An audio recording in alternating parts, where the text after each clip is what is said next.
Welcome to Wisdom Talk Radio, a collaborative community of explorers in conscious living.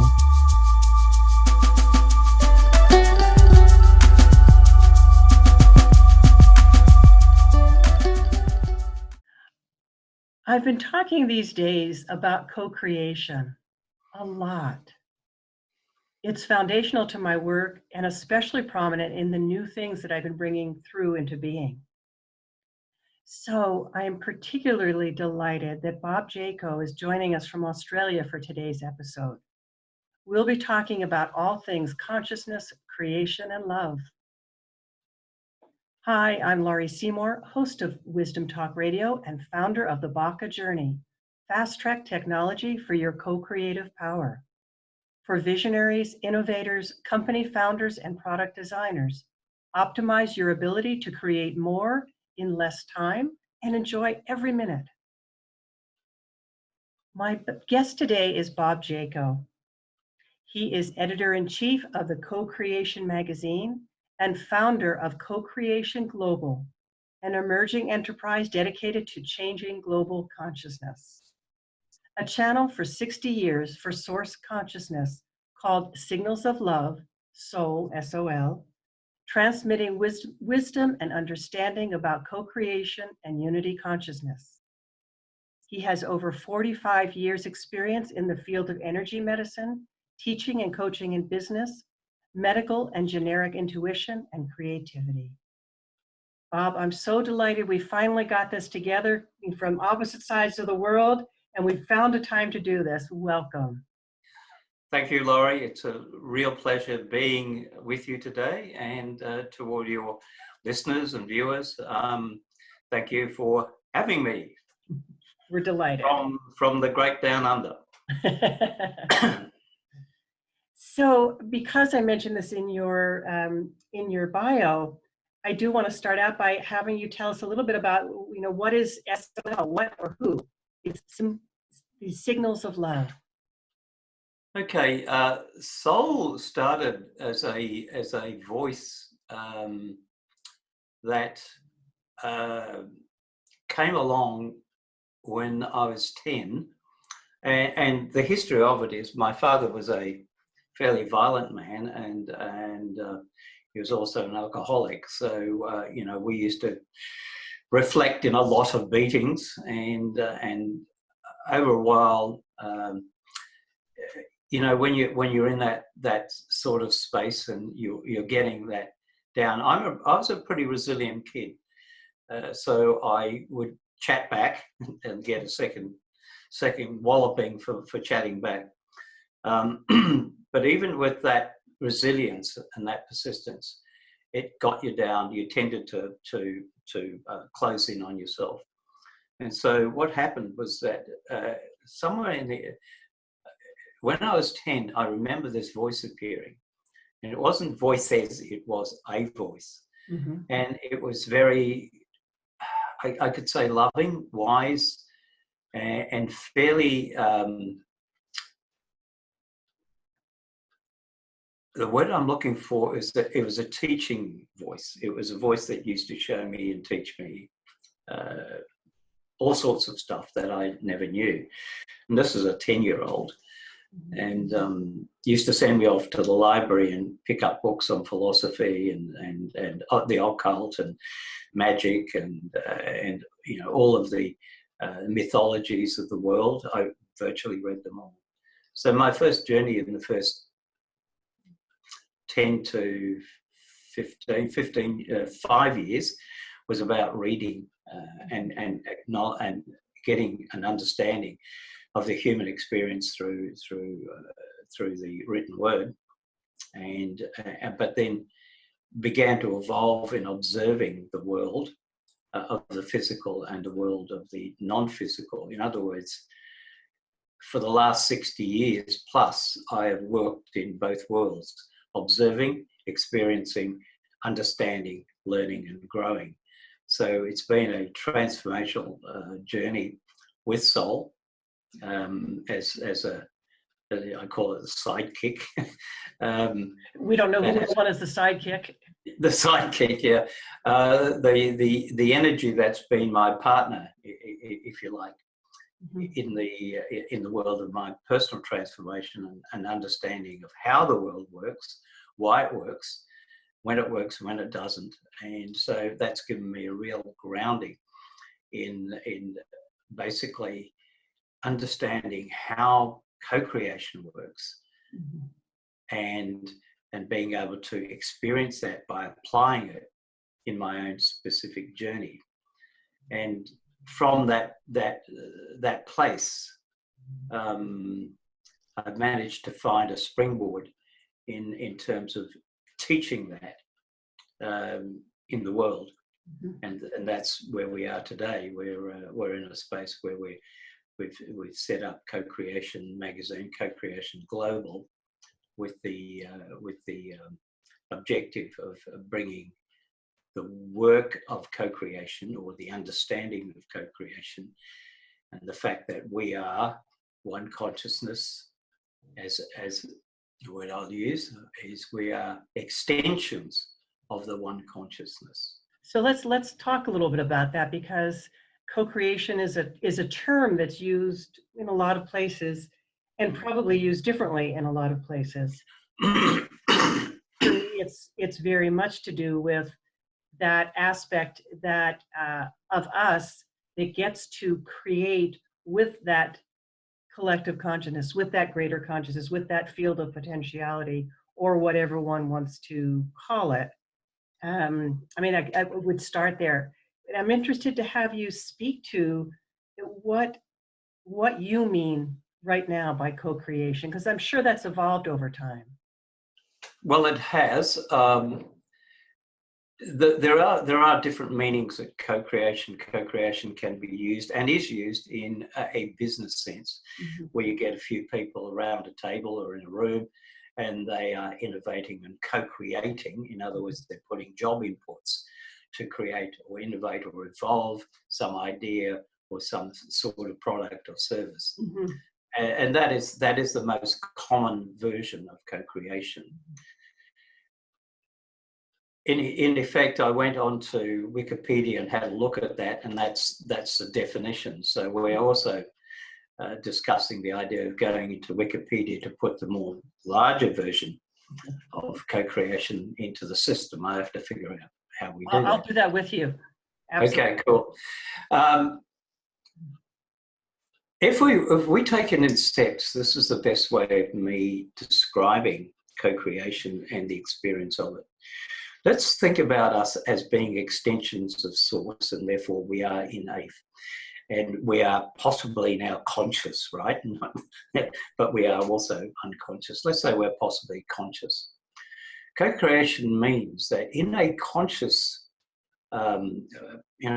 process, we understand that we are all connected. Okay, we're all in the one field of energy, the one field of consciousness. Therefore, as we extrapolate a desire, we extrapolate it from a field of infinite possibilities. You could say that before we think of the desire, and the moment we think of the desire, we actually create the beginnings of the desire. We turn it into matter, yet the matter hasn't arrived. Now, essentially, that infinite field of possibilities always exists for everything. Our thoughts, our emotions, our intentions, all are there in a field of possibilities until the moment we reach where we actually specifically desire one specific portion of the infinite field of possibilities. So co-creation starts at a point where we are now clear on what our desire is. It's popped out of the infinite field into the focus field. And that we are now clear on what we want. We set our intention and we ask what we call Source. And there's a step in that, because in my world, I step into frequency of Source. I don't do it as, I have two versions of myself. There's little Bob and there's big Bob. Okay, little Bob is the local guy, you know, the one that's basically doesn't know much. So it's the one And I call the personality. yeah, personality, ego, there are many different versions Mhm. of it, but it's limited in the sense that we can only know very little amount of information about We know our own. what we know, We know what we know, yeah. but not that. And Big Bob is the all-knowing. It's the all place of everything. So you could say it's a handover to that space, that energy. Mhm. Now that energy is all-knowing. It's the creation of everything, and it's also love, total love. Mhm. You could say at that point in time, I'm asking Source to convert my intentions to love and bring it around to a physical product or service or person, something, whatever my intentions were for that co-creation. Now, co-creation means that because every person on the planet is also a part of me, I call it the spiritual logistics chain. So the moment I set that intention, what happens is it pops around on the internet, and the internet says, and people that you've never met says, we hear you, you know, we're part of that chain. Mhm. So whatever that intention, whatever that thing that you want, it is already there. Mhm. But the people that are building it, making it, delivering it, appearing themselves or whatever, they all light up. You don't see this going on, but it works. And suddenly there's this thing called time.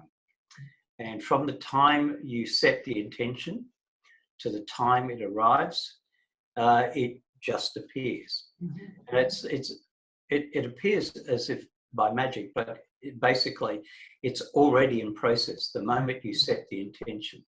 And so that's Now, what we talk about or think of as synchronicity or yeah, miracle or accident. It's yeah, that. It's not. all It's of those. that's really what's happening. I use the word conscious in a preferred form because conscious means you know the moment you're set, you know how the system works, Mhm. and you know that when you ask for things, you are the purveyor of that event Mhm. exclusively, and in everything, every person on this planet and elsewhere, if there's elsewheres, and any other life form that's sentient, does exactly the same thing. Mhm. But predominantly on our planet, most people are unconscious about it. Therefore, they do not connect their intentions, even if their intentions are subconscious or unconscious, to the event that they are attracting and bringing into their experience. Everything. I mean, literally everything. Mhm. So we're conduits of experience. And the purpose of our existence, because we're extensions of Source, is to create experience on experience on experience. We're conduits of experience that allows us to grow and come from the space of being unconscious to the space of being conscious. People call that realization or awakening. And from that process, we begin to shift our model of habits and behaviors to a more heart-centered understanding of ourselves, of our planet, and of other humans, because we begin to see them as us or extensions of us. Let me ask you a question.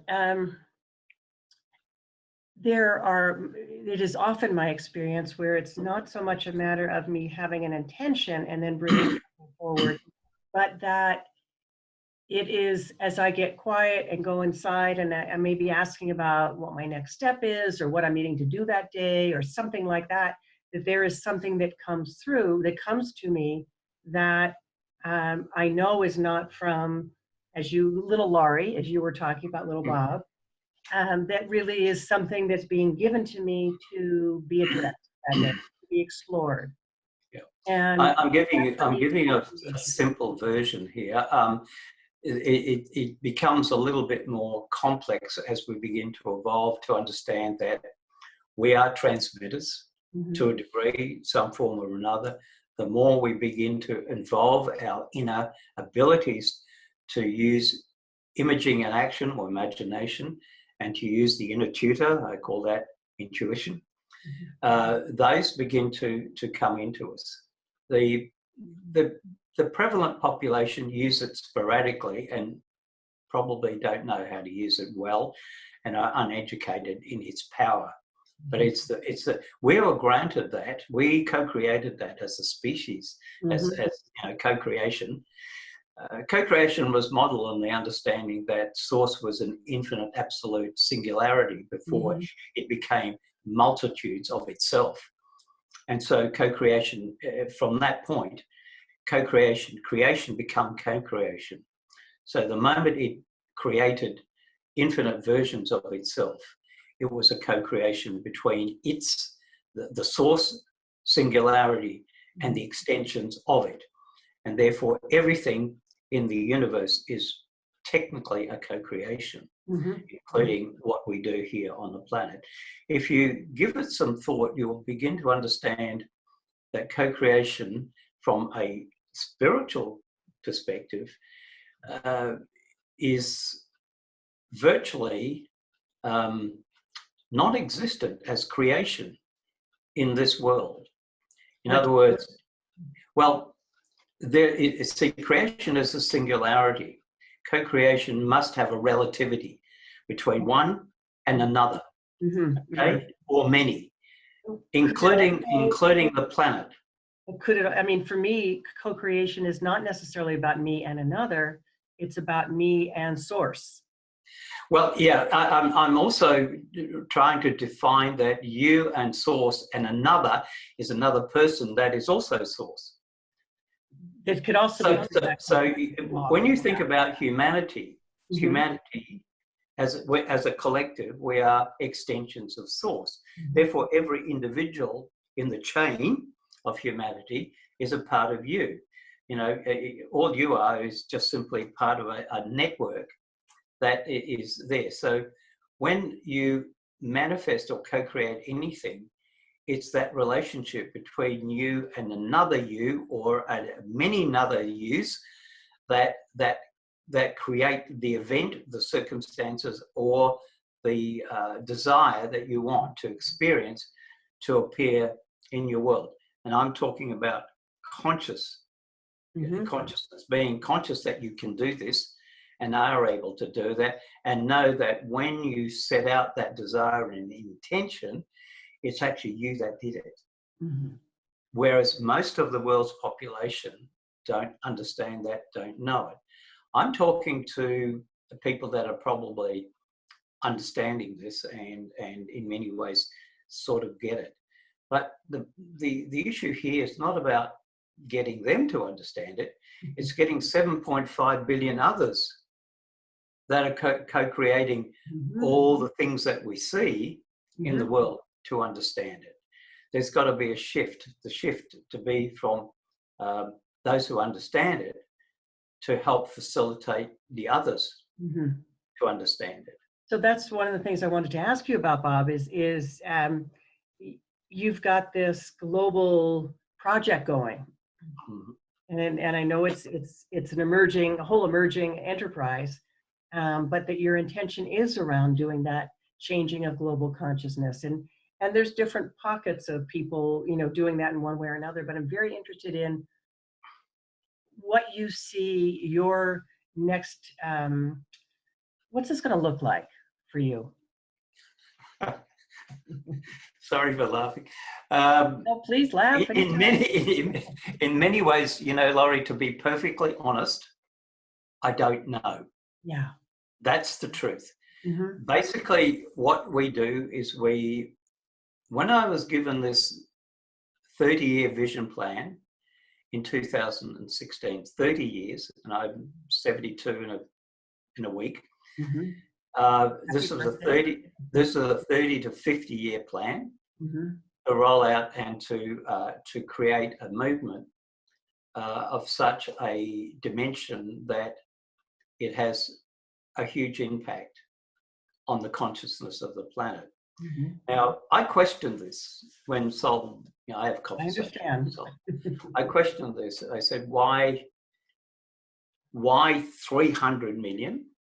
And Sol said, well, we shall use base 12 mathematics and just tell you that, and suggest to you that 300 million is a sort of tipping point for the movement of, if you think about it, inside a 300 million pod is a huge amount of human intelligence, both local, and if that intelligence is also connected to the same energy, same facility, and same pathway, that is a huge impact.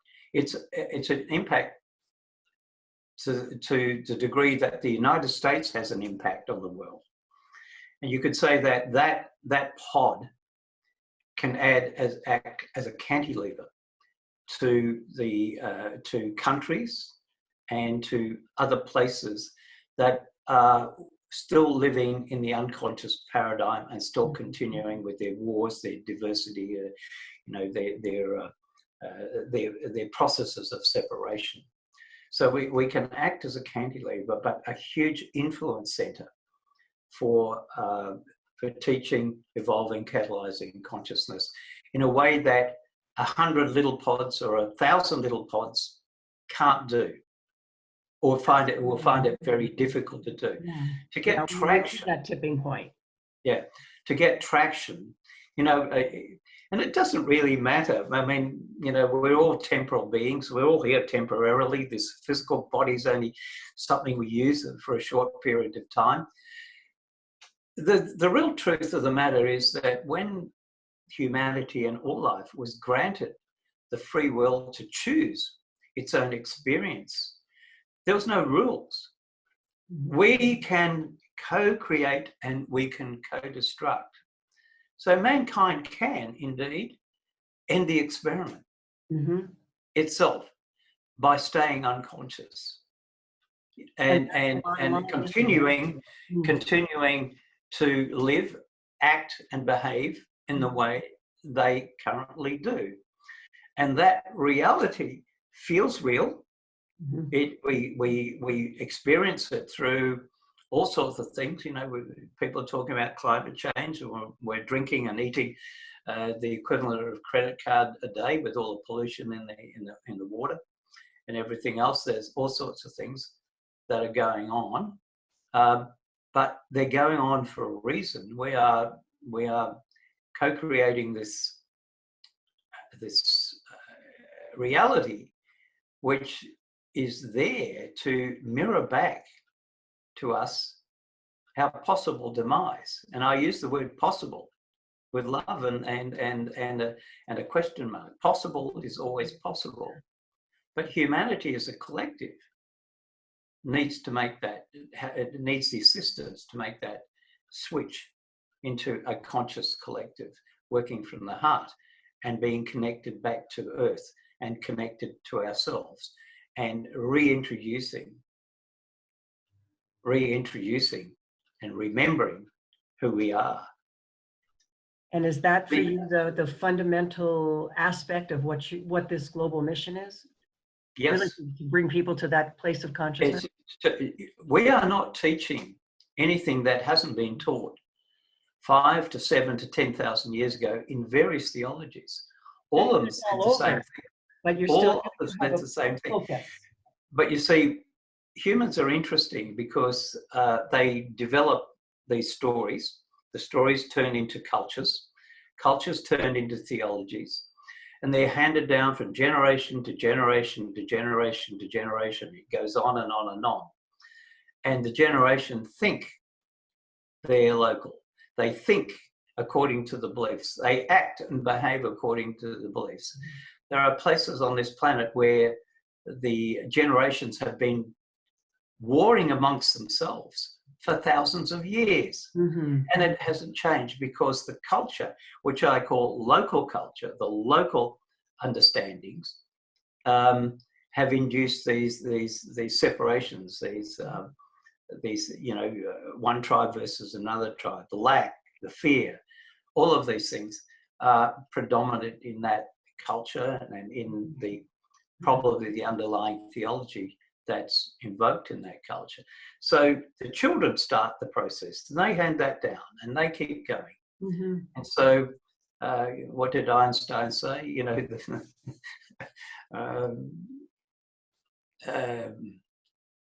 The understanding of stupidity is repeating the same thing time and time again and expecting different results. That's a local trend. But once you move in the connection and remember, so we are a remembering system. What we teach is no different and hasn't been to those teachers that came 2,000, 3,000, 5,000 years ago. But humanity didn't listen. We have a different place right now because humanity is creating another opportunity, this opportunity called the potential for co-destruction. So so you say that there's a particular moment in time, right, that is right now, and Correct. that is why this is happening, why you're bringing your particular version of this teaching forward now. What is that? You could say that I could have stayed retired in 2016, but when Sol gave me this whole 30 to 50 year plan, it was because the timing was right. Humanity was moving in a particular direction, and that direction was an opportunity for humanity to realize that they were the co-creators of this direction, which may not be to their ongoing existence. Can you say something more about that? That's very intriguing to me, about what about this time makes it possible for us to be able to hear that? Okay, what is happening is we're moving into the field of the opening up of collective conscious groups. You see it appearing, first of all, in the local field. There are climate change groups, environmental groups, social groups, all sorts of groups appearing, and you see them all over the planet. They're protesting, they're social mediaing. They're all saying, "Hey, look what we're doing to this planet." That's a local consciousness beginning to open up. They're looking at the world from the perspective of local consciousness and physicality. They're looking at the world in terms of its ongoing survival. They're looking, and that also is a potential tipping point for moving into a new way of understanding themselves. They're not quite there yet because they're looking at the world relevant to their experience of it in physicality without yet associating or knowing that they are the co-creators of that story anyway. Okay, so that's a leap that they're, yeah, it can be a leap or it can be a very subtle shift, a slide into that. It's just that if we as a collective could come together, those of us who are awakening or awake could come together. What's happening now, that there's lots of people, and it happens when you start moving into this field. Suddenly you see everybody, you think that's everybody, is talking the same language. As he's doing that, she's doing that, they're doing that, they're doing this. They're all doing similar things. That in itself is when you move into this field, you actually lock into a gravitational force that brings those people into your field of awareness. But that too is an illusion, because it's not the field, the greater field. The greater field is the world of the unconscious. We don't experience what people experience in Syria. We don't experience what people experience in Africa. We don't experience what people are experiencing in South America. They are all having their local experiences, mainly because we're not connected to that. But in the greater field, we understand. We don't have to have that experience. We just simply tap into source. Mm-hmm. Who knows what the experiences are? Because essentially, as we produce an experience, source gets it. Mm-hmm. Okay, Mm-hmm. so we're this conduit of experiences, and so source grows, and we become aware. And as we become aware, we shift our attitudes and habits and behaviors to a different cause of consciousness, and we start looking at the world as one thing, one unified field, Mm-hmm. rather than that's Africa over there, that's Syria over there, they're bombing, they're getting bombed and they're having all sorts of problems, and whatever's happening around the world. We are detached from that in the unconscious level. But once we get into the conscious level, we become connected to that. Mm-hmm. And we see the fallacy of this whole thing, these wars, these perpetual separations, these, the lack and the fear and everything else that we see in the world. We connect to and say, well, let's help others to change that. Mm-hmm. It's not so much we're here to rescue anybody. They don't need rescue. Everything is appropriate as it is. But what we do is we just simply, if we could bring all these people into the one space, and I talk about it as a moment that all of these groups, even the groups that are working in the same field as I am, like parts of an orchestra playing the same concerto, but they're playing their own, that's like violins are in one concert hall and percussion are in another concert hall and brass is in another concert hall, but they're not in the same concert hall playing the concerto together. And if you've ever listened to a concerto and then broken out, the violins only, it just doesn't sound the same. The connection between the instruments, the orchestra, and the players are converging, and they bring together the depth and the swelling of that energy, which affects us as as human beings. Music affects us literally. Absolutely. So what we're trying to do is to invite other parts of the orchestra playing the same tune to come into the one concert hall. The problem with separation is that it even exists in this area because these people see themselves as they're wanting to do all this stuff, and this is really great. But 50 people with 20,000 members is 1 million people. You have a much bigger presence, you have much bigger resources, you have much bigger skills, and you can do a lot more with 1 million than you can do with 20,000. Well, I feel moved to share with you, which I'm not sure if you know about or not. I'm a member of something called the Evolutionary Business Council. And we too are looking at that tipping point, only we say it's 1.2 billion people. And we have right now a collective reach of over 600,000. And we're looking to, by 2020, up to 1.2 billion people. It being that sense of a collective reach to create that kind of massive global change that's needed. The challenge for local humans, even in this movement, is to move away from placing themselves in a boundary, in a room, and saying that nothing exists outside of this room, and to say, see, we are not used to sharing. We are not used to converging. We are not used to integrating. These are all foreign elements. The Aborigines and the Indians of around the world know how to work with this field of energy. They have lived with the land. They've lived with the forests. They understand how to share in good times and bad times. But that culture has never been appropriated into the Western world. And the Western world, so we're still forming, all of these groups are still forming at what I call local consciousness level, and still yet haven't quite taken that next level, that next jump. You're saying, can we give up owning? Can we let go?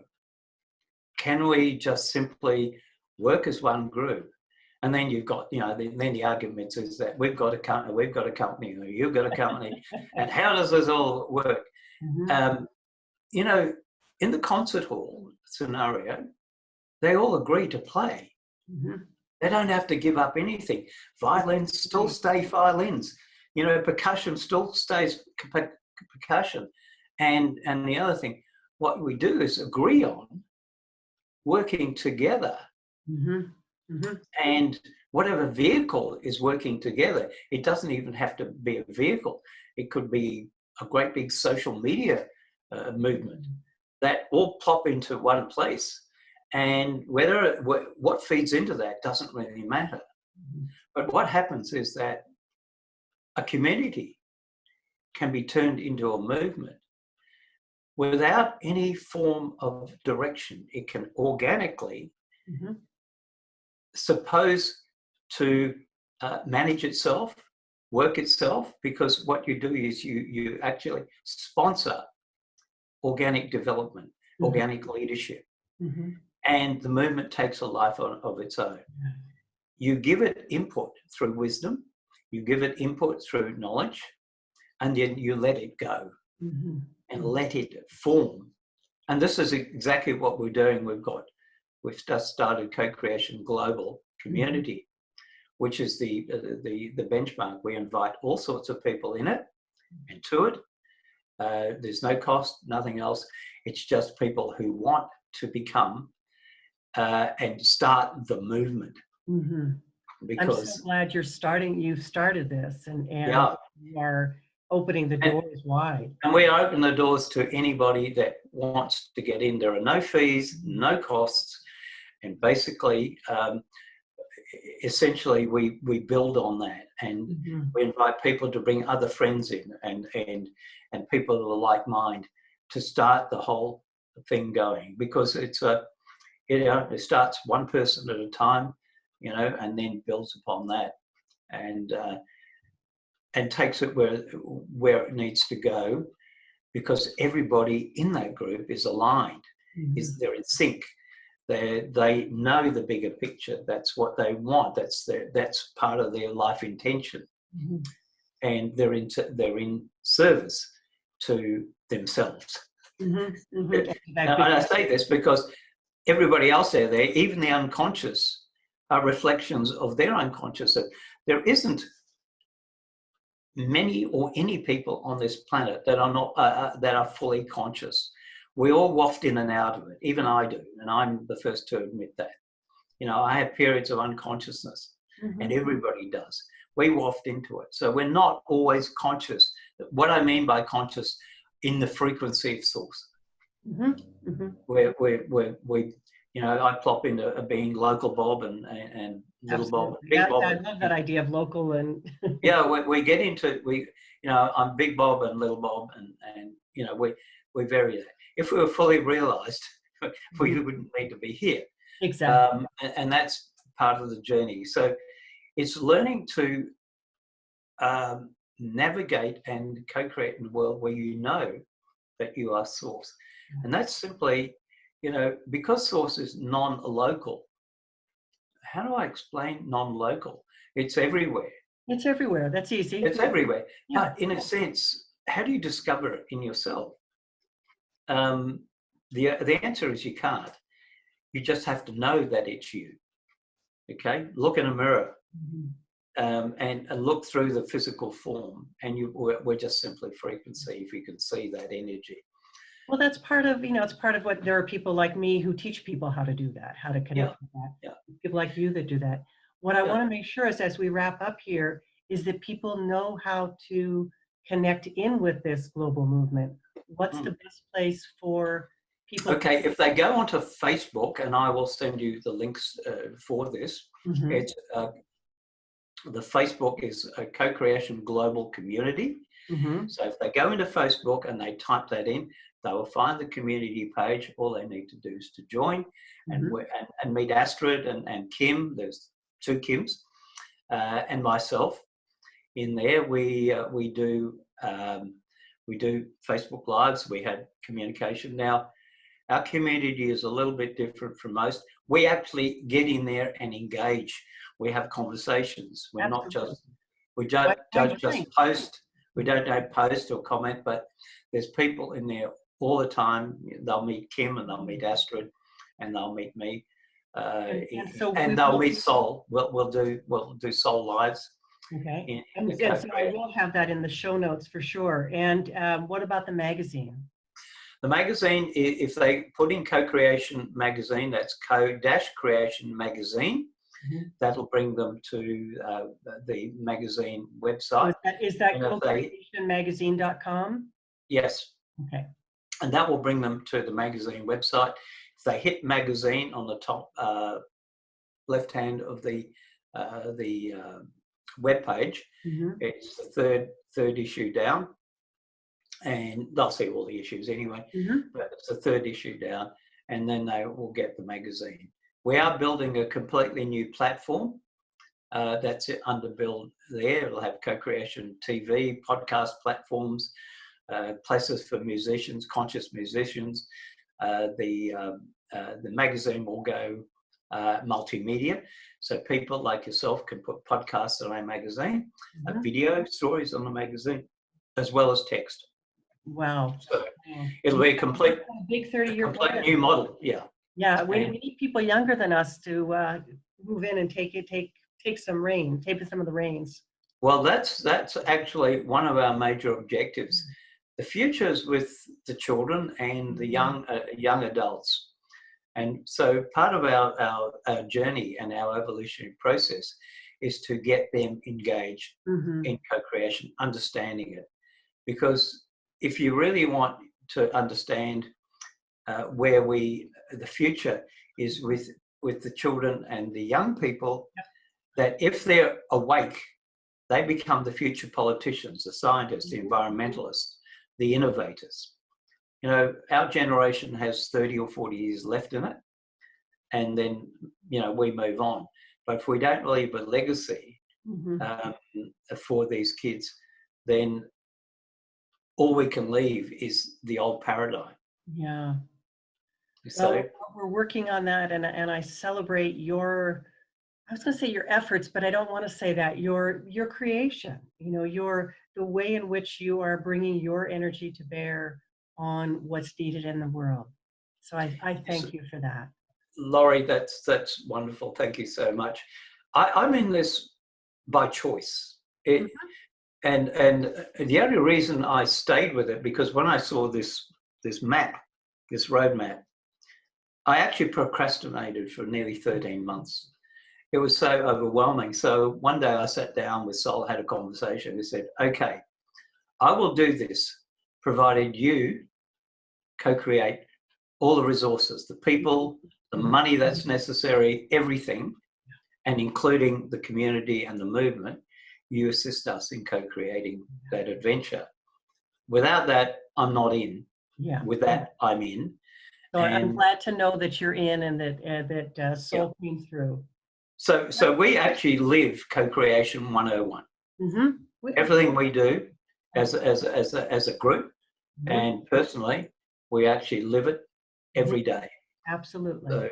So what we can teach other people is our experience of it, and transfer that to others as well.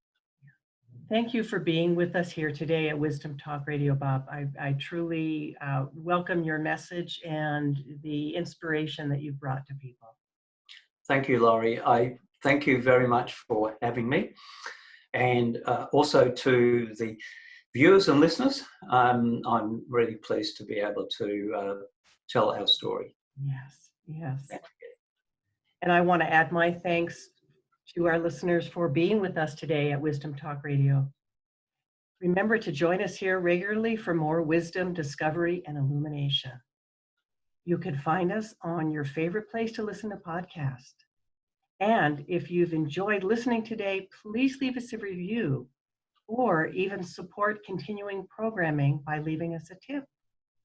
That helps more people access the wisdom. And for more about optimizing your connection with your own creative intelligence, find me, Laurie Seymour, over at thebacajourney.com. Thanks for joining us here at Wisdom Talk Radio. We wish you well in your conscious explorations. For more information and to join in the conversation, our website is wisdomtalkradio.com or at Wisdom Talk Radio on Facebook.